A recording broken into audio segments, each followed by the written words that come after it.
నమస్తే, welcome to our channel. ప్రస్తుతం మనతో టీడీపీ యాక్టివిస్ట్ శశికుమార్ గారు ఉన్నారు. మాట్లాడే ప్రయత్నం చేద్దాం. నమస్తే అండి. నమస్తే. అయితే బైరెడ్డి సిద్ధార్థ రెడ్డి గారి యొక్క వ్యాఖ్యలు మొన్న కామెంట్స్ చేశారు కూటమి ప్రభుత్వం ఏమైనా. అయితే యోగాంధ్ర పైన మీద కూడా కొన్ని హాస్యాస్పదమైన వ్యాఖ్యలు చేశారు. అలాగే కూటమి ప్రభుత్వం సంబంధించి 6 గ్యారంటీలకు సంబంధించి కూడా హాస్యాస్పదంగా మాట్లాడుతున్నారు. ఎలా చూస్తారు దీన్ని? ఒకటి, సిద్ధార్థ రెడ్డి అనే వ్యక్తి ఒక పొలిటికల్ కామెడియన్గా నేను భావిస్తాను. ఎందుకంటే అతను కనీసం గ్రాడ్యుయేట్ కూడా కాదు. అతన్ని వైసీపీ పార్టీలో ఏంటంటే అందరూ గంజాయి అమ్మేవాళ్ళు, బెట్టింగ్లు వేసేవాళ్ళు, నోటికి ఎదుస్తే అది మాట్లాడే వాళ్ళు నాయకులను చేస్తారు. ఆ విధంగా నాయకుడైన వ్యక్తి సిద్ధార్థ రెడ్డి. నువ్వు ఏం మాట్లాడుతూ ఉన్నావు? యోగాంధ్ర గురించి నీకేం తెలుసు యోగాంధ్ర గురించి? అది ఏంటి? ఇంటర్నేషనల్ ఈవెంట్ని, ఇంటర్నేషనల్ యోగా డేని మన వైజాగ్లో పెట్టి గిన్నెస్ రికార్డ్ వచ్చింది. దానికి వల్ల మన brand image, Vizag brand image గురించి ప్రపంచం మొత్తం మాట్లాడుకుంటూ ఉంటే ఇంతమంది 5 లక్షల మంది ఒకేసారి ఈవెంట్లో ఆర్గనైజ్ చేయడం అనేది ఒక రికార్డు. ఆ రికార్డు అది ఒక చరిత్ర.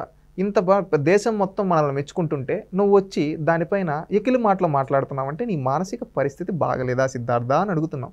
ఈరోజు దేశ ప్రధానమంత్రి గారు క్యాబినెట్ మీటింగ్లో, సెంట్రల్ క్యాబినెట్ మీటింగ్లో ఆంధ్రప్రదేశ్లో యోగాంధ్ర సక్సెస్ఫుల్గా చేశారు చంద్రబాబు నాయుడు గారు, లోకేష్ గారు.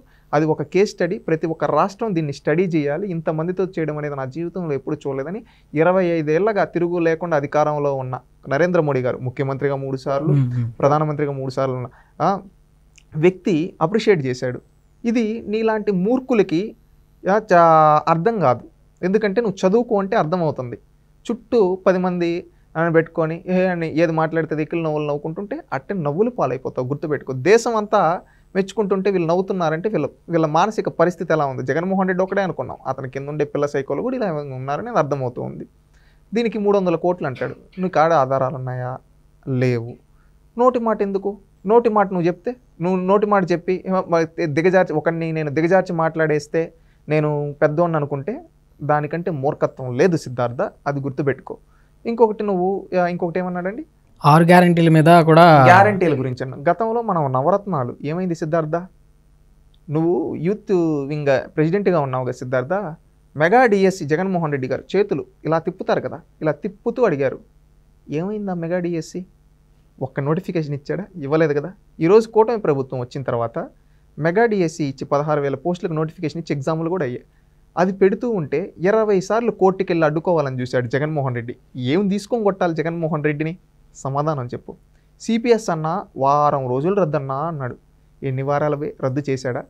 ప్రత్యేక హోదా అని చెప్పి పెద్ద అరుపులు అరిచాడు, ఉద్యమాలు చేశాడు కదా. ఆ ప్రత్యేక హోదా ఎందుకు తేలేకపోయాడు? అడగగలవా సిద్ధార్థ? అదేవిధంగా 2,30,000 గ్రూప్ 1 గ్రూప్ 2 ఉద్యోగాలు అన్నాడు. ఇచ్చాడా సిద్ధార్థ? మళ్ళీ అదేవిధంగా ప్రతి మండలానికి ఒక కోల్డ్ స్టోరేజ్ యూనిట్ కట్టించాడా సిద్ధార్థ? రైతులకి ఉచితంగా బోర్లు వేపిస్తా అన్నాడు. వేపిచ్చాడా సిద్ధార్థ? ఇంట్లో ఎంతమంది పిల్లలు ఉంటే అంతమందికి అమ్మఒడి అన్నాడు. ఇచ్చాడా? అర్ధవడి చేసాడా లేదా? అప్పుడు 15,000 ఇస్తానని 7,000 ఇచ్చాడు. రైతు భరోసా అది గుర్తులేదా సిద్ధార్థ? ఇంకా చెప్పుకుంటూ పోతే ఎన్నో హామీలు ఏం చేశాడు? ఎగ్గొట్టేశాడు. అందుకని ప్రజలు బాగా కాల్చి వాత పెట్టారు జగన్మోహన్ రెడ్డి, తెలుసు కదా. ఈరోజు చంద్రబాబు నాయుడు గారు గతంలో మీరు అంటే 2014 నుంచి 19 వరకు చంద్రబాబు నాయుడు అన్నా క్యాంటీన్లు ఉన్నాయి. ఆ అన్నా క్యాంటీన్లు మీరు వచ్చిన తర్వాత మూసేశారు. ఈరోజు ఆ అన్నా క్యాంటీన్లు 203 పైన అన్నా క్యాంటీన్లు తెరిచి రాష్ట్రం అంతా దాదాపుకు రోజుకు 5 లక్షల మంది పేదవాళ్ళు భోజనం చేస్తున్నారు. ఇది మంచి పని కాదా సిద్ధార్థ? ఒక్కసారి ఆలోచించు. నీ దృష్టిలో మంచి పని కాకపోవచ్చు, ఎందుకంటే పేదవాడు అందరూ భోజనం చేస్తున్నారని మీరు సెపరేట్ ఉంటుంది కదా. అందుకని ఎకిలి మాటలు మాట్లాడచ్చు నువ్వు అన్నా క్యాంటీన్ గురించి, యోగాంధ్ర గురించి మాట్లాడినట్టు. పెన్షన్ ఒకప్పుడు 1,000 రూపాయలు పెంచడానికి 5 ఏళ్ళు ఎందుకు తీసుకున్నాడు? చంద్రబాబు నాయుడు గారు 200 ఉన్న పెన్షన్ 1,000 చేశాడు, 1,000ని 2,000 చేశాడు. నువ్వు 1,000 రూపాయలు పెంచడానికి అంత గ్యాప్ ఎందుకు తీసుకున్నావు? సమాధానం చెప్పగలవా? చెప్పలేవు. ఈరోజు చంద్రబాబు నాయుడు గారు పెంచుతా అన్నాడు, తొలి నెలలోనే పెంచి ఇచ్చాడు. గతంలో మీరు వికలాంగులకు 3,000 ఇస్తుంటే ఈరోజు 6,000 ఇస్తున్నాడు.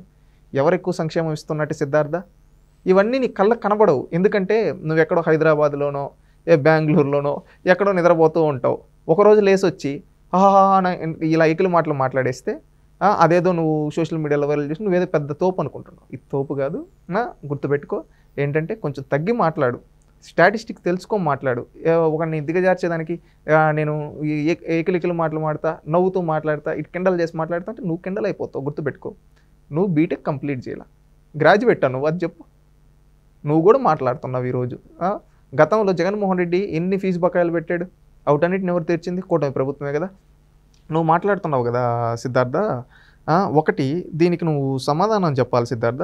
ఏంటంటే గతంలో జగన్మోహన్ రెడ్డి గారు ఎన్ని వేల కోట్లు బకాయిలు పెట్టారు తెలుసా? ఈరోజు కూటమి ప్రభుత్వం వచ్చిన తర్వాత అన్ని బకాయిలు ఈరోజు ప్రజలపైన భారం పడకూడదని బాధ్యతగా తీసుకొని ప్రతి ఒక్కటి చేసింది.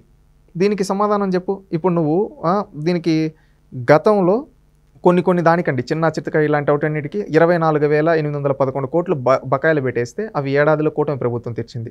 ఉద్యోగులకి దీర్ఘకాలిక బకాయిలు 10,925 కోట్లు పెట్టేస్తే కూటమి ప్రభుత్వం తెచ్చింది. కాంట్రాక్టులకు 14,816 కోట్లు బకాయిలు పెడితే కూటమి ప్రభుత్వం చెల్లించింది. కేంద్ర ప్రభుత్వ పథకాలని దారులన్నీ మళ్ళిచ్చేస్తే ఒకటి 14,477 కోట్లు తెలుగుదేశం పార్టీ చెల్లించింది. అదేవిధంగా ఆర్థిక సంఘం గ్రాంట్లు 3,440 కోట్లు క్లియర్ చేసింది. ఈ విధంగా ఇవే కాకుండా ఎన్నో ఫీజు రియంబర్స్మెంట్ బకాయిలుగా చిన్న చితక అన్ని బకాయిలు చెల్లించింది. దాదాపుగా ఇప్పుడు 60,000 నుంచి 70,000 కోట్లు కూటమి ప్రభుత్వం మీరు పెట్టిన బకాయిలు చెల్లించింది. దానికి అభినందించాల్సింది పోయి మీరు మీ చేతగాని పరిపాలన గత 5 ఏళ్ళు చేశారు. ఇప్పుడు రాష్ట్రం ఏదో పురోగమనం వైపు వెళ్తూ ఉంటే, అభివృద్ధి వైపు వెళ్తూ ఉంటే, వికాసం వైపు వెళ్తూ ఉంటే మీరేం చేస్తున్నారు? అడ్డుకుంటున్నారు రాక్షసుల మాదిరిగా. అది తగ్గించుకోండి సిద్ధార్థ రెడ్డి గారు. ఏంటంటే నేను మాట్లాడేస్తే చెల్లుబాటు అయిపోతుంది, ఎకిలికిలుగా మాట్లాడుతా అంటే జనాలు మూతుపలు రాలగొట్టేస్తారు ప్రజాస్వామ్యంలో. ఎందుకంటే ఆల్రెడీ మీ ఎమ్మెల్యేలు కొడాల నాని, వల్లభనేని వంశీ, ఏ విధంగా రోజా గారు లాంటి వాళ్ళని, నీకు దగ్గర బాగా క్లోజ్ కదా రోజా గారు, అలాంటి రోజా గారిని గతంలో 1000 ఓట్లతో వాళ్ళ కాలు పట్టుకొని గెలిచిన రోజా గారిని 40,000 ఓట్లతో ప్రజలు ఏ విధంగా కూడగొట్టారో ప్రజాస్వామ్యంలో చూశారు. నువ్వు కూడా కొంచెం హుందాతనంగా నేర్చుకొని మంచిగా మాట్లాడడం నేర్చుకో. అదేదో కిండల్గా మాట్లాడతా అంటే కిండల్గా మాట్లాడితే ఒకరోజు నవ్వుతారు, రెండో రోజు పిచ్చోడరా అంటారు. గుర్తుపెట్టుకోండి. అయితే బైరెడ్డి సిద్ధార్థ రెడ్డి గారు పద్దాకల చంద్రబాబు గారు చేసే రాజకీయం అంతా కూడా కుట్రపూరితమైన రాజకీయం అని వ్యాఖ్యలు చేస్తున్నారు కదా, ఎలా చూస్తారు దీన్ని? కుట్రలు అంటే జగన్మోహన్ రెడ్డి దగ్గర నుంచి నేర్చుకోవాలి. బాబాయ్ దాని గురించి చెప్పు సిద్ధార్థ రెడ్డి గారు, షర్మిల గారి గురించి చెప్పండి సిద్ధార్థ రెడ్డి గారు. అదేవిధంగా మిగతా వాళ్ళ గురించి కూడా కాస్త చెప్పండి, తెలుసుకుంటారు. అంతేగాని నువ్వు కుట్ర అంటుంటే జగన్మోహన్ రెడ్డి చేసిన కుట్రలు గుర్తొస్తున్నాయి ప్రజలకి. మీరేంటంటే నోటి మాట ఒక మాట చెప్పేసి ఇదేదో చెప్పేస్తే సోషల్ మీడియాలో హైలైట్ అవుతుందని చెప్పి ఒకరిని పెద్ద ముఖ్యమంత్రి స్థాయి వ్యక్తిని పట్టుకొని ఏది పడితే అది మాట్లాడుతాను కుదరదు. నీకేమన్నా నిర్మాణాత్మకంగా ఉంటే చెప్పు.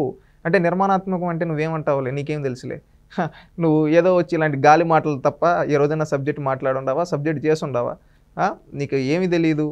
అదేదో గాలికి వచ్చేస్తే నీకేం తెలీదు. నీకు రాజకీయ భవిష్యత్తుని ఇచ్చిన నీ పెదనాన్నే నువ్వేం చేసావో అందరూ చూశారు.